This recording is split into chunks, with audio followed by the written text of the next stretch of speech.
In the cold, early hours of February 24, 2022, Vladimir Putin made a historic bet. He wagered that the West was decadent, divided and, well, too distracted by its own internal squabbles to mount a meaningful defense of Ukraine. His vision was to swiftly reorient the entire European security order in Russia's favor, demonstrating Moscow's undeniable sphere of influence and, honestly, shattering the post-Cold War consensus. He saw a West weakened by political polarization and dependent on Russian energy, believing it lacked the political will for a prolonged confrontation. This was not just a military operation. It was a profound political statement intended to expose NATO as a paper tiger and reassert Russia's status as a great power on the world stage, a power that could act with impunity. This calculation was rooted in years of observing Western responses to Russian aggression. The limited consequences following the 2008 invasion of Georgia and the 2014 annexation of Crimea seemed to confirm his worldview. He perceived a pattern of loud condemnations, followed by a quiet return to business as usual. He expected sanctions, yes, but he believed they would be porous and ultimately manageable, just as they had been before. Putin anticipated that European unity would fracture under the pressure of rising energy costs, and that the United States, still reeling from its withdrawal from Afghanistan, would be too war-weary and inwardly focused to lead a robust international coalition. His gambit was built on the assumption that history would repeat itself, that the West would once again choose comfort over confrontation. The reality, however, unfolded in a manner that defied Putin's most fundamental expectations. Instead of fracturing, the West was horrified and galvanized by the sheer brutality of the invasion. The images of bombed cities and civilian casualties broadcast across the globe did not sow division. They forged a deep sense of moral outrage and collective purpose. The invasion was not seen as a distant regional dispute, but as a direct assault on the principles of sovereignty, international law, and really the very stability of the European continent. The swift and severe response that followed was not the one Putin had anticipated. It was a reaction born not just of strategic calculation, but of a genuine shock that such a large-scale war of aggression could return to Europe in the 21st century. Putin fundamentally misread the character of both Ukraine and the West. He underestimated the fierce resolve of the Ukrainian people to defend their homeland, a misjudgment that turned his planned lightning strike into a grinding and costly war of attrition. More critically, he failed to understand that his actions would serve as the ultimate catalyst for the very thing he sought to prevent. A stronger, more united and more determined Western alliance. The invasion was meant to push NATO back from Russia's borders, but instead it brought the alliance roaring back to life with a renewed sense of mission. His grand strategy, designed to showcase Russia's strength, ended up exposing its profound strategic weaknesses and miscalculations on a global stage, setting the stage for a historic geopolitical realignment. The relationship between Russia and Europe has always been complex, a long and tangled history of shared culture, deep-seated rivalries and economic interdependence. For centuries, Russia was an integral part of the European balance of power, its literature, music and science deeply interwoven with the continent's cultural fabric. Even during the Cold War, lines of communication and economic ties, particularly in the energy sector, persisted beneath the surface of ideological conflict. Following the Soviet Union's collapse, there was a period of cautious optimism, a hope that Russia could be integrated into a new, peaceful European order. This vision, however, was always fragile, challenged by differing views on security, sovereignty, and the legacy of empire. The 2022 invasion did not just strain this relationship, it shattered it completely. The deep economic ties, particularly Germany's heavy reliance on Russian natural gas, which were once seen as a bridge for peace and cooperation, were weaponized by Moscow and then severed by a horrified Europe. The concept of, or change through trade, a cornerstone of German foreign policy for decades, was exposed as a dangerous illusion. The cultural and diplomatic connections that had been carefully nurtured over 30 years evaporated almost overnight. Russian artists and institutions were ostracized, diplomatic channels froze over, and the very notion of Russia as a European partner became untenable, replaced by the reality of Russia as Europe's primary antagonist.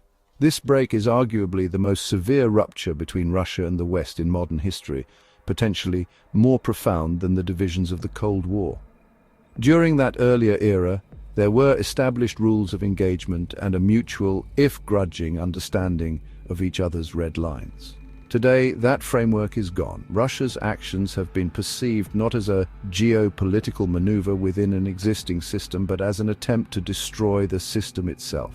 This has forced a fundamental rethink in European capitals, where a generation of leaders who came of age believing in a common European home must now contend with the return of large-scale conventional warfare on their doorstep, orchestrated by a neighbor they once sought to engage. The consequences of this schism are likely to be generational. The trust that was painstakingly built has been annihilated, and rebuilding it would require a fundamental change in the nature of the Russian regime itself, a prospect that seems distant as of mid-2025.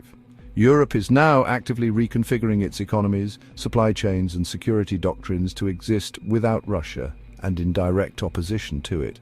This process of decoupling is painful and costly, but it is seen as an absolute necessity for long-term security.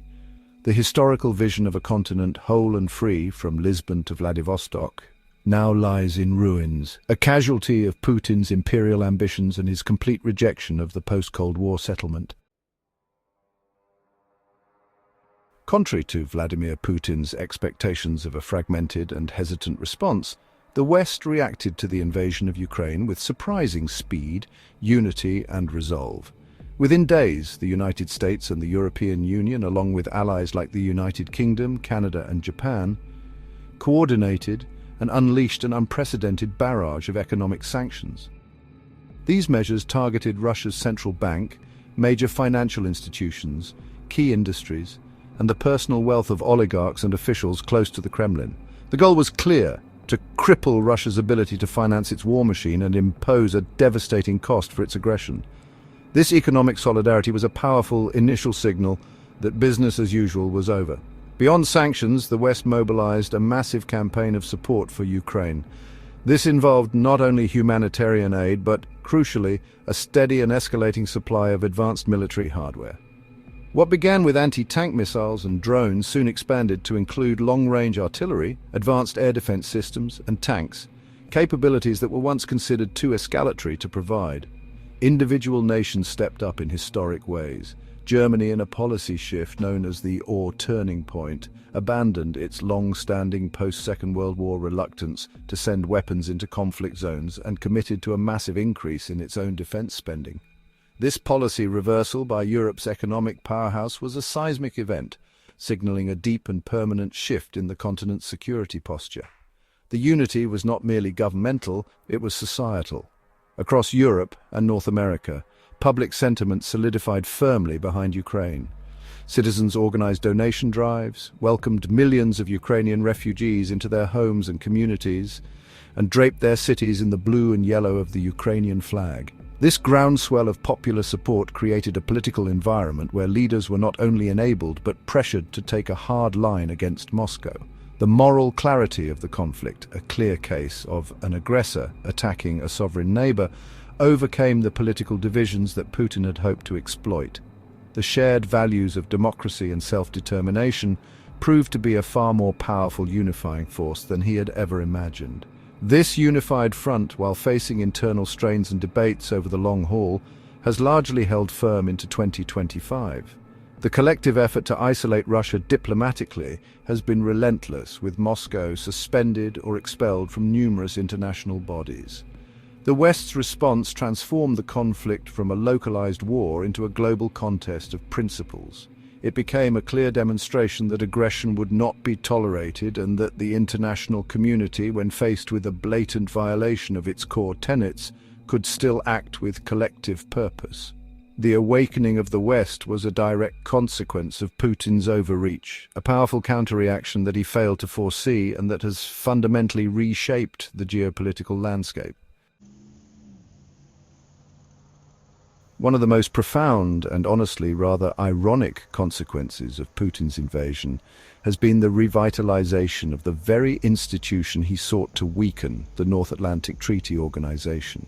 For years, NATO had faced questions about its purpose in a post-Cold War world, with some members even questioning its relevance, and the United States pressing allies to increase their defense spending. Putin's actions provided a stunningly clear answer. The invasion of Ukraine instantly reminded every member of the alliance's core mission, collective defense against aggression in Europe. Suddenly, NATO was not a relic of a bygone era, but an essential shield against a revanchist Russia, possessing a renewed sense of unity and urgency. This revitalization was most dramatically demonstrated by the alliance's expansion. Finland, a country with a long history of careful neutrality and a 1,340-kilometer border with Russia, abandoned decades of non-alignment and swiftly joined NATO. Sweden, a nation with over 200 years of official neutrality, followed suit. These decisions, which would have been unthinkable before 2022, were a direct result of the security threat posed by Russia. Putin's attempt to push NATO away from his borders resulted in the alliance doubling its direct land border with Russia.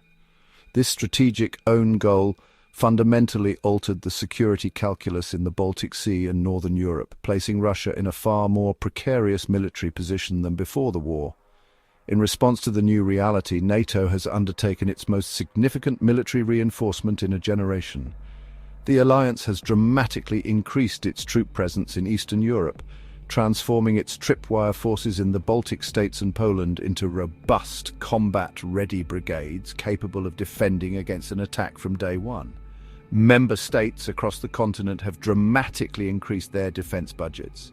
Germany has committed to reaching 5% of GDP for defense. The United Kingdom is aiming for 2.5%, and France is pushing for similar increases, reversing decades of military downsizing. This rearmament effort is creating a European military counterweight to Russia, organized and integrated under the NATO command structure. By mid-2025, the military dynamics in Europe have been completely transformed. While internal tensions persist, particularly regarding the unpredictable stance of the US administration, the European members of NATO are more aligned on the Russian threat than ever before. Russia now faces a longer, stronger and more heavily armed NATO border. Its military is bogged down and degraded by the war in Ukraine, while NATO's forces grow stronger and more practiced. Putin went to war to prevent Ukraine from one day joining NATO. He has instead created a supercharged alliance on his doorstep, effectively banishing Russia from the European security architecture and ensuring its military encirclement for the foreseeable future. The failure of Vladimir Putin's initial gambit has come at a staggering cost for Russia, pushing the country into a state of profound international isolation and economic strain. The unified Western response has effectively unplugged Russia from the global financial system and severed its access to critical Western technology. The sanctions, far more sweeping than those imposed in 2014, have degraded its industrial capacity, particularly in high-tech sectors like aviation and advanced manufacturing. While Russia has managed to redirect some trade to countries like China and India, it's done so from a position of weakness, often forced to sell its energy resources at a steep discount, becoming a junior partner in a new economic reality it did not choose. Diplomatically, Russia has become a pariah state in the West. Its seat at the table in influential forums has been revoked, and its diplomats are often met with condemnation rather than dialogue. The G7, which was the G8 until Russia's 2014 expulsion, has become a forum for coordinating policy against Moscow. While Russia maintains relationships with a bloc of non-aligned or sympathetic nations, it has lost the prestige and influence it once commanded as a major European power. This isolation has forced Russia to intensify its hybrid warfare tactics, engaging in acts of sabotage, cyber attacks and disinformation campaigns across Europe as a low-cost way to sow discord and retaliate against Western support for Ukraine, a sign of weakness rather than strength.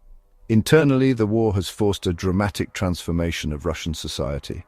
The Kremlin has crushed the last remnants of political dissent and independent media, imposing wartime censorship and creating an information bubble to sustain public support for the conflict.